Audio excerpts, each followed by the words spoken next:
우리는 우리의 삶이 좀 더 나아지기를 소망하는 것이 있습니다. 여러분은 여러분의 삶에 어떤 부분이 더 좋아지면 좋겠습니까? 아마 대부분이 첫 번째로 경제력을 꼽을 겁니다. 좀 더 넉넉하고 여유가 있었으면 좋겠다. 지금보다도 조금 더 넓고 깨끗한 집에 살았으면 좋겠다. 지금보다도 좀 더 크고 안전한 차를 타고 다녔으면 좋겠다. 뭐 그럴 수 있잖아요. 우리 남자분들보다는 여자분들은 나도 남들이 입고 다니는 좀 좋은 옷 좀 입어봤으면 좋겠다. 남들이 들고 다니는 나도 좋은 가방 하나쯤은 있었으면 좋겠다. 여러분 그런 것들을 너무 또 천박하다고 생각하면 안 돼요. 누구라도 그런 소망을 가질 수가 있는 겁니다. 또는 우리 가족은 좀 더 화목했으면 좋겠습니다. 지금보다도 가족 간에 사랑이 있고 우애가 있고 좀 알콩달콩 살았으면 좋겠습니다. 그런 소망이 있는 분들이 있겠죠. 어떤 분들은 우리 자녀들이 지금보다 또 좀 더 잘 됐으면 좋겠습니다. 우리 자녀들이 지금보다도 믿음도 좋아지고 이 사회생활도 더 잘하고 직장도 더 좋아지고 그랬으면 좋겠습니다. 누구나가 현재의 삶보다 더 나은 삶을 소망하는 거죠. 아마 우리 중에 상당수는 건강이 좀 좋아졌으면 좋겠습니다. 지금보다도 더 건강했으면 좋겠습니다. 그런 분이 있을 수 있죠. 여러분, 우리의 삶이 어떻게 더 나아질 수 있을까요? 어떻게 지금보다도 더 나은 삶으로 나아갈 수가 있을까? 아마 우리 중에 상당수 분들은 지금 정도만 유지돼도 좋겠습니다 하는 분도 있어요. 제가 언젠가 우리 은퇴 장로님에게 옛날에 젊은 시절로 다시 돌아갈 수 있다면 어떻겠습니까? 하고 물어봤어요. 우리 은퇴 장로님 뭐라고 대답한 줄 알아요? 아이고 안 갈랍니다. 왜 안 가시렵니까? 그때 고생했던 것을 생각해 보면 다시는 가고 싶지 않습니다. 젊은 시절 고생을 너무 했기 때문에 그 젊은 시절로 다시 가라고 그러면 못 갈 것 같다는 거죠. 그러고 보면 우리는 현재 자리에 오기까지 최선을 다하며 살았습니다. 우리 옆 사람과 인사합시다. 고생 많으셨습니다. 순간순간 최선을 다하지 않는 사람이 없습니다. 다 열심히 살았고 다 노력했고 다 애를 쓰고 살았습니다. 최선을 다한 삶의 결과가 현재 우리인 겁니다. 지금보다 우리가 더 나아지려면 지금보다 사실은 더 많은 노력을 해야 합니다. 그렇잖아요? 그릇의 크기대로 그 양이 결정되는 겁니다. 이 컵이 있는데 이 컵의 양만큼 물을 담을 수가 있는 거죠. 이것보다 더 많은 물을 담으려면 어떻게 해야 돼요? 컵의 크기를 늘려야 되는 거죠. 컵의 크기는 그대로인데 물을 더 많이 담고 싶다. 이거는 불가능한 일입니다. 지금 우리는 최선을 다하고 살았어요. 그래서 만들어진 우리의 그릇의 크기가 현재입니다. 지금보다 더 나은 삶을 살려면 지금 우리의 그릇의 크기를 키워야 하는 거죠. 그런데 문제는요, 우리가 한계를 가지고 있다는 겁니다. 더 이상 그릇을 키울 수가 없는 거예요. 지금까지도 최선을 다하고 살았거든요. 우리가 자녀들을 잘 양육하려는 이유가 여기에 있죠. 자녀들은 더 커질 가능성이 있어요. 그렇잖아요? 우리의 어린 자녀들은 그 그릇이 더 커질 가능성이 있어요. 그런데 우리는요, 여러분 지금보다 더 지혜로울 수 있습니까? 지금보다 더 뛰어난 재능을 여러분 소유할 수 있습니까? 지금 여러분의 키보다 1cm라도 여러분 더 자라날 수 있습니까? 사실 우리는 어느 정도 한계가 지어져 버린 겁니다. 만화나 영화 속에 나오는 슈퍼 파워 뭐 이런 거 우리가 가질 수가 있어요? 불가능한 일입니다. 이 컵이 고정돼 버린 것처럼 더 이상 키울 수가 없잖아요. 우리도 어느 정도 고정되어 버린 거죠. 그런데 더 키울 수 있는 한 가지 영역이 존재합니다. 그것은 믿음의 영역입니다. 영적인 영역은 한계가 없기 때문에 그렇습니다. 그래서 우리는 죽을 때까지 그리스도의 장성한 분량이 충만한데 이르러야 할 줄로 믿습니다. 우리의 겉사람은 낡아지지만 우리는 날로 새로워서 우리의 믿음의 영역만큼은 고정되지 않고 날로 확장되어 가야 할 줄로 믿습니다. 지금 이스라엘은요, 가나안을 목전에 두고 있습니다. 이스라엘 백성들이 가나안을 얻을 만한 자격이 있어서 가나안을 정복하는 거 아닙니다. 가나안은 하나님의 은혜로 약속하신 땅입니다. 이미 아브라함 때부터 하나님이 이 땅을 너와 너의 후손들에게 주겠다고 약속하셨어요. 이 땅은 하나님의 은혜로 얻는 겁니다. 그리고 은혜로 얻기 위해서는 하나님에 대한 믿음이 필요한 거죠. 거기에 걸맞는 믿음이 있어야 합니다. 이스라엘 백성들이 말씀에 순종하여 요단을 건넜습니다. 그리고 길갈이라는 곳에 진을 쳤습니다. 그 길갈에 진을 치고 나서 하나님의 또 다른 명령이 내려왔는데 할례를 행하라는 것이었습니다. 사실 무모하고도 이상한 명령입니다. 할례는 남자의 성기의 포피를 베어내는, 지금으로 말하면 포경수술 같은 거거든요. 여러분, 할례를 행하면 일주일 동안은 꼼짝을 못합니다. 당시에는 의학이 발달한 시대가 아니에요. 돌로 부싯돌칼을 만들어가지고 수술을 시행하는 거거든요. 마취제가 있습니까? 뭐 소염 진통제가 있습니까? 항생제가 있습니까? 자칫 잘못하면 썽이 나가지고 참으로 고생하거든요. 근데 길갈을 건너고 나서 지금 적지에 들어온 거거든요. 요단을 건넜으니까 적지에 들어왔는데 할례를 행하라는 거예요. 야곱의 12아들의 딸이 하나, 마지막으로 딸이 하나 있었잖아요. 그 딸이 세겜, 하몰의 아들 세겜에게 겁탈을 당하고 나서 그 야곱 집안에 찾아와서 네 딸을 우리한테 시집 보내라 하고 딸을 달라고 하거든요. 그러니까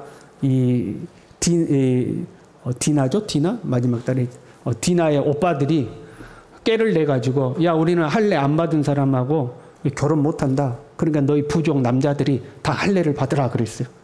그러니까 이 디나를 얻고 싶은 마음에 돌아가가지고 자기 부족 남자들을 다 할례를 시킨 거예요.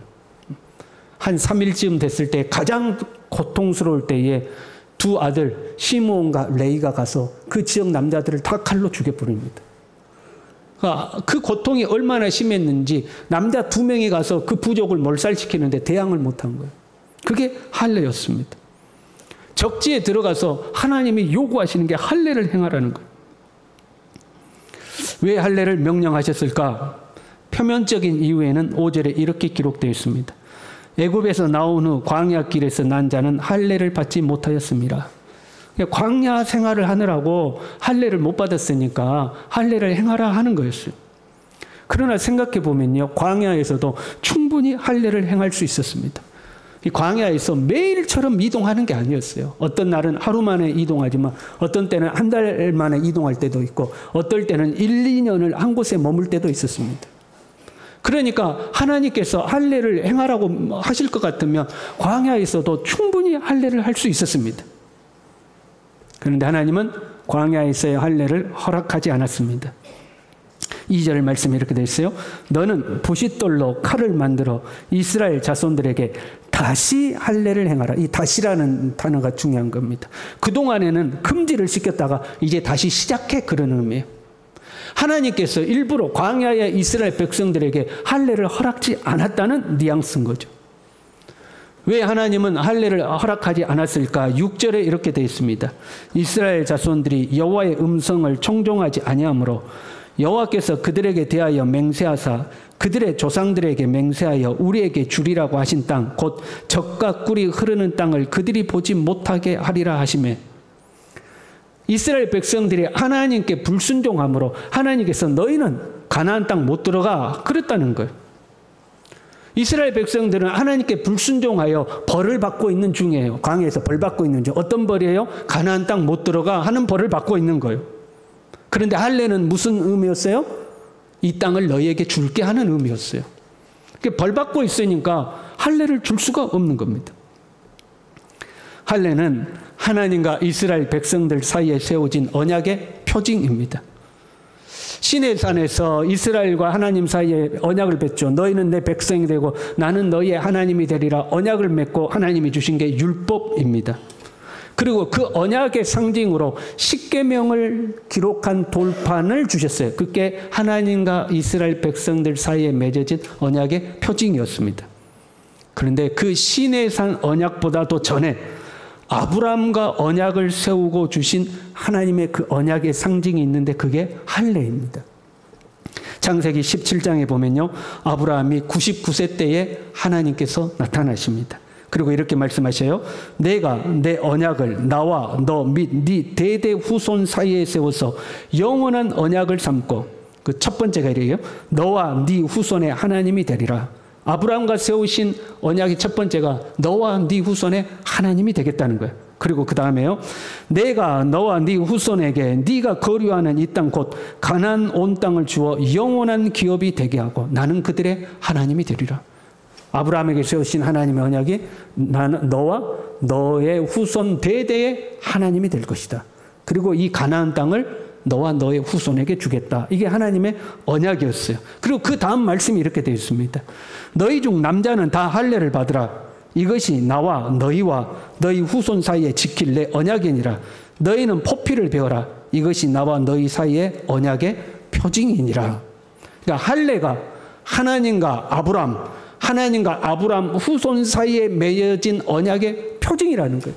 그 언약의 내용이 뭐였죠? 나는 너희의 하나님이 될 것이다. 이 땅을 너에게 줄 것이다. 그 언약의 표징으로 행한 것이 할례였습니다. 그런데 이스라엘 백성들이 하나님을 신뢰하지 않고 여호와의 말씀을 청종하지 않았습니다. 그래서 하나님과 이스라엘 사이의 언약이 깨졌어요.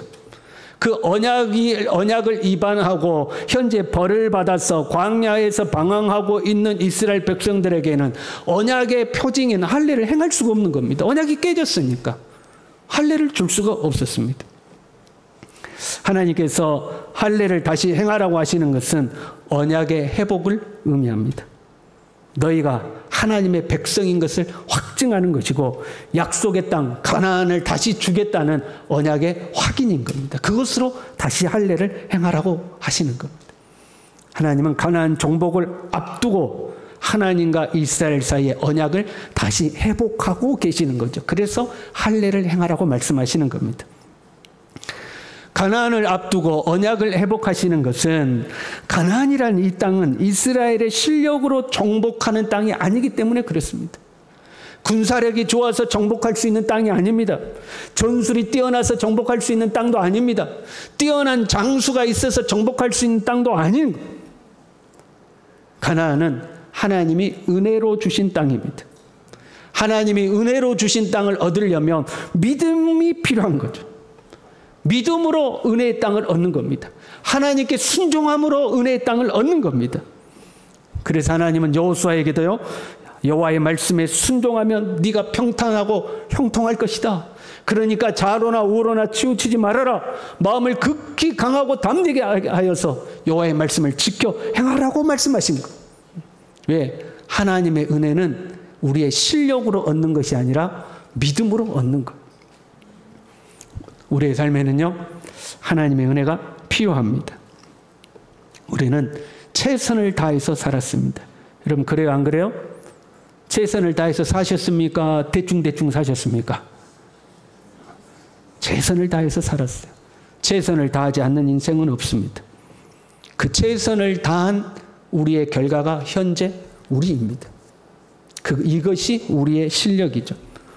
지금보다 이상은 우리의 실력으로 안 되는 겁니다. 사실이 그렇습니다. 청년들이 듣기 싫어하는 말 중에요. 열심히 하라는 말이라고. 청년들에게 우리가 열심히 해 그러잖아요. 열심히 해. 그럼 청년들이 뭐라고 그래요? 그동안 열심히 했는데요. 그럼 뭐라고 그래요? 더 열심히 해. 그러면 더 열심히 해. 더 열심히 해도 안 되는데 그러면 더 열심히 해. 그렇게 하는 거죠. 열심히 하는 것도 여러분 한계가 있는 거죠. 도대체 어디까지 열심히 하라는 거예요? 물론 게으르고 나태하면 안 됩니다. 게으른 것은 악한 겁니다. 게으르고 나태하면서 하나님의 은혜로 뭔가 이루어지기를 바라는 것은 악한 거예요. 우리는 우리의 삶에 최선을 다하고 살아야 합니다. 그러나 최선을 다했음에도 불구하고 안 되는 것들이 있어요. 하나님의 은혜의 영역에 속한 것들이 존재한다 이 말이에요. 애굽에 종살이 하던 이스라엘 백성들이 열심히 산다고 출애굽할 수 있습니까? 그 애굽을 이기고 나올 수 있습니까? 불가능한 겁니다. 홍해가 앞을 가로막고 있고 뒤에서는 애굽 군대가 쳐들어오는데 여러분 아무리 애를 쓴다고 그 문제 해결할 수 있냐 이 말이에요. 광야 40년 방황하던 이스라엘 백성들이 가나안을 정복할 수 있을까요? 죽을 각오를 하고 덤빈다고 이미 철병거로 완전 무장을 하고 철옹성을 쌓고 있는 가나안을 정복할 수 있을까요? 불가능한 거예요. 이것들은 오직 하나님의 은혜로만 되는 거예요. 여러분 살다 보면요, 인생이 간혹 불공평해 보일 때가 있습니다. 여러분 그렇지 않아요? 똑같은 방법으로 똑같이 노력하고 똑같이 애를 쓰며 살았는데 어떤 사람은 형통합니다. 근데 어떤 사람은 불통합니다. 아니 어떻게 보면 나보다 더 못한 것 같고 나보다 실력도 없는 것 같고 나보다 노력도 안 한 것 같은데 이 사람은 일이 술술술술 잘 풀립니다. 그런데 나는 죽기로 애를 쓰는데 내 일은 잘 풀리지가 않습니다. 가만 보면 자기 실력보다 더 많은 것을 소유한 사람이 있는가 하면 자기 실력보다 훨씬 못하게 사는 사람도 있습니다. 그러고 보면 삶은 우리의 노력만으로 되는 것이 아닌 거예요. 나의 실력만으로 되는 것이 아니에요. 우리의 삶은 하나님의 은혜가 필요한 줄로 믿습니다. 이 하나님의 은혜를 누리고 살려면 하나님과의 관계가 회복되어야 하는 겁니다. 최선을 다하고 살았다면, 우리가 우리의 인생을 허비하지 않고 최선을 다하고 살았다면 우리는 더 이상 우리의 삶의 영역에서 확장시킬 수가 없는 거예요. 오직 믿음의 영역만이 확장될 수가 있는 거예요. 그리고 하나님의 은혜는 믿음으로만 누리는 거니까 우리의 믿음의 영역이 확장될수록 하나님의 더 큰 은혜가 우리에게 찾아오는 줄로 믿습니다. 그래서 하나님은 약속의 땅, 축복의 땅, 은혜의 땅 가나안을 앞두고 이스라엘 백성들에게 믿음을 새롭게 하라고 명령하고 계시는 거죠. 군사적으로 보면 참으로 어리석은 행동이에요. 적군이 앞에 있는데 할례를 행하다니요. 참으로 어리석은 행동이에요. 그러나 은혜의 땅은 하나님과의 관계 속에서 주어지기 때문에 하나님은 믿음을 새롭게 하라고 요구하고 계시는 거죠. 사랑하는 성도 여러분, 우리의 믿음이 작아지면 안 될 줄로 믿습니다. 우리의 겉사람은 세월이 지남에 따라서 점점 낡아지잖아요. 예전 같지 않잖아요, 여러분. 마음은 그렇지 않는데 몸이 안 따라. 예전 같지 않잖아요. 우리의 겉사람은 낡아지지만 우리의 속사람은 날로 새로워져야 할 줄로 믿습니다. 삶이 생동감이 없어요? 새로운 소망도 없어요? 삶이 무기력해요? 그럼 다른 것 이유가 있을 수 있죠. 그러나 무엇보다 더 중요한 것은 우리의 믿음이 약해졌기 때문에 그렇습니다. 여러분 한번 생각해 보세요. 여러분의 젊은 시절을 생각해 보세요. 여러분이 처음 예수 그리스도를 만나고 구주로 영접하고 뜨겁게 신앙생활하던 시절을 생각해 보세요. 그때는 지금보다 훨씬 가난했습니다. 지금보다 더 힘든 시절이었습니다. 그러나 믿음으로 살았습니다. 하나님 앞에 헌신하고 살았습니다. 주를 위해 산다고 애를 썼습니다. 그 결과가 어땠습니까? 시간은 걸렸을지 몰라도 하나님은 우리 모두를 축복하신 줄로 믿습니다. 돌아보면 다 하나님이 우리를 축복하셨어요. 왜? 믿음으로 살았으니까. 그런데 어느 시점에서부터요, 우리의 믿음이 점점 작아지는 거죠. 정체되어 있는 거예요. 더 이상 믿음의 소망이 없어지는 거예요. 믿음으로 꿈을 꾸지 않는 거예요. 우리의 믿음이 정체되었을 뿐만 아니라 점점 작아지는 거죠. 광야의 이스라엘 백성들처럼 헤매고 다니는 거죠. 여러분, 우리의 믿음을 새롭게 하시기를 바랍니다. 우리의 이 육신은 낡아질지라도 하나님 앞에 우리의 믿음은 반짝반짝 빛날 수 있기를 바랍니다. 믿음은 짱짱해야 돼요. 할례를 행하고 나서요, 그 다음에 행한 일이 유월절을 지켰습니다. 아마 성질 급한 사람은 좀 답답했을 거예요. 요단강 건넜으면 바로 쳐들어가야지. 뭔 할례를 행하라고 그러고 그 다음에 또 유월절 지키라고 그러고, 전쟁은 언제 하냐고, 얼른 싸워서 땅을 차지해야 될 텐데 유월절 행하라고 하는 거죠. 할례 받지 않은 사람은 유월절을 참여할 수가 없습니다. 그러니까 하나님이 할례를 먼저 행하라고 하고 유월절을 지키라고 한 거죠. 구약 성경에 보면은요, 유월절을 지키는 6개의 이야기가 등장합니다. 모두 다 이스라엘의 역사에 있어서 중요한 순간에 유월절을 지킵니다. 첫 번째 유월절은 이집트에서 노예 생활을 끝내고 출애굽하기 직전에 유월절이 제정되는 순간이죠. 두 번째는 시내산에서 율법을 받고 성막을 완성한 후에 이제 행진하기 직전에 유월절을 지킵니다. 세 번째 유월절이 본문의 유월절입니다. 네 번째와 다섯 번째 유월절은 히스기야와 요시야의 유월절인데 종교개혁의 절정에 이르렀을 때에 유월절을 지킵니다. 모든 우상을 타파하고 하나님 앞에 믿음을 새롭게 하는 그 종교개혁의 절정에 이르렀을 때에 유월절을 지키죠. 마지막 6번째 유월절은 에스라 시대에 성전을 재건하고 하나님 앞에 봉헌한 후에 유월절을 지킵니다. 모두 다 신앙을 정립하고 새롭게 회복할 때에 유월절을 지켰습니다. 하나님과의 관계를 새롭게 하는 거예요. 할례를 행하고 유월절을 지키는 것은 하나님과의 관계를 새롭게 하는 거예요. 은혜의 땅, 약속의 땅, 내 힘으로는 도저히 정복할 수 있는 하나님의 축복의 땅을 앞두고 그 땅은 오직 하나님의 은혜로만 얻을 수 있는 것이기에 하나님과의 관계를 새롭게 정립하는 거죠.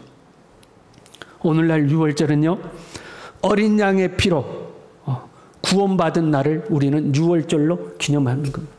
원래 유월절이란 어린 양을 잡아서 문설주에 피를 바르고 죽음의 신이 넘어간 날을 유월절로 기념한 거잖아요. 우리에게는 어린 양이신 예수 그리스도의 보배로운 피로 제사함받고 구원받은 날, 그것이 우리에게는 영적 유월절인 겁니다. 신앙생활을 오래 하다 보면요, 구원받는 것이 당연한 것이 됩니다. 구원받은 것에 대한 감사가 없어져요. 감격이 없어져요. 그때마다 우리는 하나님의 은혜를 다시 헤아려야 합니다. 나 같은 죄인을 구원하신 하나님의 은혜.